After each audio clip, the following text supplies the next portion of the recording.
Labs vakars visiem Rīga TV 24 skatītājiem. Kā jau ik vakaru ierasts, tiekamies šeit studijā ar jums, lai pārunātu dienas 7 aktuālākās tēmas ziņu top 7. Ar jums kopā šovakar būšu es, Baiba, un man šodien ir arī viesis, kā viņš pats sevi devē, politiskais huligāns, jeb Saeimas deputāts Vilnis Ķirsis. Honda Austrālija radījusi jaunu zīmolu dzeramo ūdeni pudelēs ar nosaukumu H2O. Viss jau būtu labi, jo šādu gadījumu nav autobūvas vēsturē vispār nekas jauns. Arī, piemēram, Volvo reiz ražoja gan elitāru minerālu ūdeni, gan arī pat pietiekami iecienītu alu. Taču Honda Austrālija jaunais dzeramais ūdens H2O ir savā ziņā unikāls. Pēc pusotru diennakti ilgstoša lietus Latvijas austrumu rajonu upēs strauji cēlies ūdens līmenis. Stiprā un ilgstošā lietus rezultātā vakar 12. maijā Daugavas vidustecē sākusies ūdens līmeņa paaugstināšanās. Jā, tieši tā.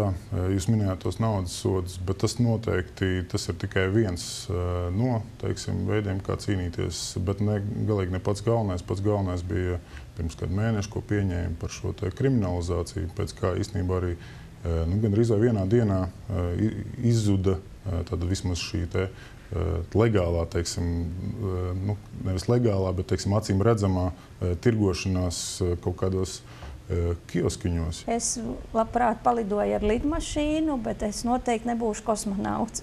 Un man liekas, ka uz Zemes ir pietiekami daudz ko darīt, bet ja cilvēki ir izvēlējušies doties kosmosā, viņi uzskata, ka tas ir tas, ko viņi grib darīt un pētīt. Šeit atkal ir jautājums par zinātni. Visu to redzēt un piedzīvot, visu cieņu viņiem. Ja valdība neieklausīsies pedagogos un nenodrošinās taisnīgu un motivējošu atalgojumu, pedagogi sola turpināt protestus un rīkot streikus. Šajā protestā šodien viesojās arī mana kolēģe Lelda Lietuvieta, tāpēc nedaudz ieskatīsimies, kā tur šodien gāja. Mēs atrodamies Doma laukumā, kur šodien ir ieradušies izglītības un zinātnes darbinieki no visas Latvijas, lai piedalītos piketā. Un man blakus atrodas divas pasniedzējas, divas dāmas, Ināra un Guna, kuras arī šodien piedalās piketā. Sveiks, dāmas! Labdien! Sakiet, kāpēc jūs esat šodien šeit ieradušās? Lai aizstāvētu savas cilvēka un pedagoga tiesības. Nesēdēsim kastēs, nesēdēsim mājās vai darbos, bet dosimies ārā, jo mums jau ir jātaupa tas mūsu motoriņš. Lai jums sirsnīgs un veselības bagāts vakars!